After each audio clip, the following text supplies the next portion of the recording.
Justin Martyr, martyr du Christ au IIe siècle et apologiste de l'Église, a écrit que les Juifs de son époque non seulement rejetaient les versions grecques de la Bible hébraïque, connues sous le nom de Septante, mais qu'ils avaient aussi retiré de leur propre copie des Écritures des prophéties claires concernant la divinité de Jésus, sa crucifixion et sa résurrection.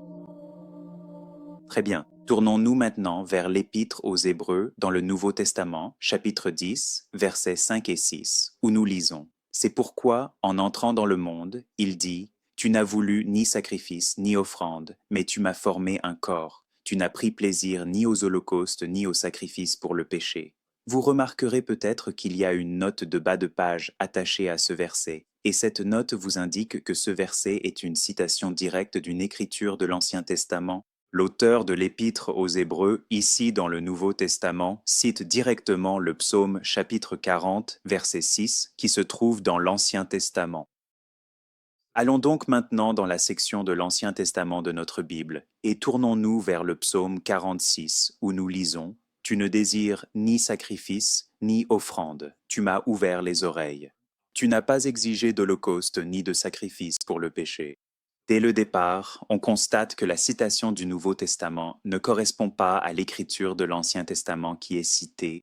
Examinons-les côte à côte et voyons la différence. Ce verset du Nouveau Testament est très important car l'auteur souligne que le sacrifice de Jésus avait été prophétisé dans l'Ancien Testament, qui décrit que son corps serait utilisé comme un sacrifice unique et définitif, par opposition aux sacrifices animaux répétés exigés par la loi de Moïse. Mais dans le psaume chapitre 40, verset 6, au lieu de faire référence au corps du Christ, il est dit quelque chose de très différent.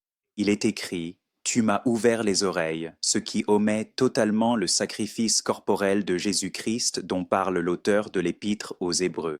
La Bible que je lis ici est la version King James, KJV, et la KJV utilise le texte massorétique juif corrompu pour sa partie de l'Ancien Testament.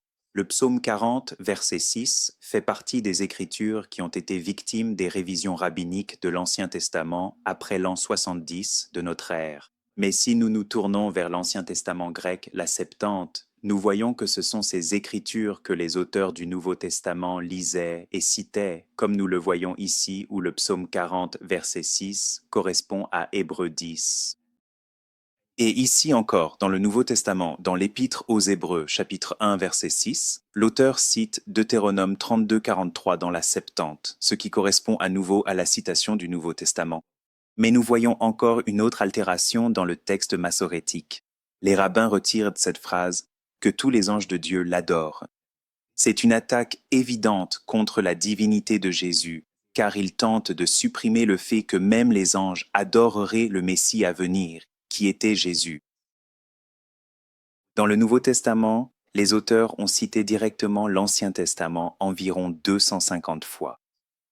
Et parmi ces 250 citations, 90% ne correspondent pas au texte massorétique. Le texte massorétique n'a qu'un taux de précision de 10% lorsqu'on le compare au Nouveau Testament. Cependant, les écritures que Jésus et les auteurs du Nouveau Testament lisaient et citaient provenaient directement de l'Ancien Testament grec, la Septante. Nous le savons parce que sur plus de 250 citations de l'Ancien Testament, la Septante correspond presque mot pour mot dans 90% des cas. Le texte massorétique a inséré 12 nouveaux versets à la fin du chapitre 33 de Jérémie, qui correspond en réalité au chapitre 40 dans la Septante. Les nouveaux versets insérés de Jérémie 33, 14 à 26, contiennent une prophétie fabriquée. Celle-ci est centrale dans le concept de la restauration future d'Israël, promettant le retour de la nation sur sa terre, et l'établissement d'un dirigeant juste qui exercera la justice et la droiture sur la terre. Mais ces versets ne se trouvent nulle part dans la Bible hébraïque originale. Sinon, les 70 traducteurs de la Septante les auraient inclus. Ici, dans Luc 4, 18, nous avons Jésus lui-même citant Ésaïe 61, 1 dans la Septante. Ce passage inclut le miracle du recouvrement de la vue pour les aveugles. Jésus nous dit littéralement qu'il est le Messie et l'accomplissement de toutes les prophéties. Et pourtant, ce miracle prophétique a été complètement omis d'Ésaïe 61.1 dans le texte massorétique. Les rabbins qui haïssent Jésus ont tenté de le faire passer pour un menteur en corrompant leurs propres écritures. Dialogue de Justin Martyr avec Trypho, le Juif. Trypho. Que les dirigeants du peuple aient effacé ou non une partie des Écritures, comme vous l'affirmez, Dieu seul le sait, mais cela paraît incroyable. Justin. Assurément cela paraît incroyable, car c'est plus horrible que le veau qu'ils fabriquèrent lorsqu'ils furent rassasiés de la manne sur la terre, ou que le sacrifice d'enfants aux démons, ou que le meurtre des prophètes. Mais il me semble que vous n'avez pas entendu les Écritures, que j'ai dites qu'ils avaient volé, car celles qui ont été citées suffisent amplement à prouver les points en litige, en plus de celles qui sont conservées par nous et qui seront encore présentées.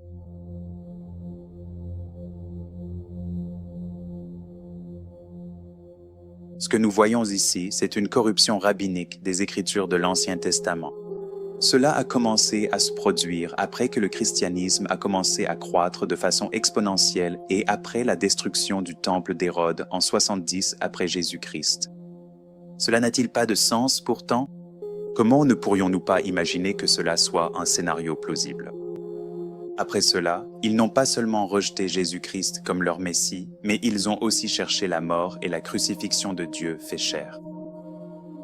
Et puis, pour ajouter l'insulte à l'injure, les chrétiens, dont le nombre augmentait de façon exponentielle, utilisaient les propres Écritures autrefois chéries des Juifs pour prouver que Jésus de Nazareth était bien leur Messie prophétisé, celui qu'ils haïssaient et avaient crucifié.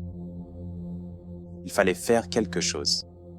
Alors, leurs dirigeants les plus puissants ont élaboré un plan.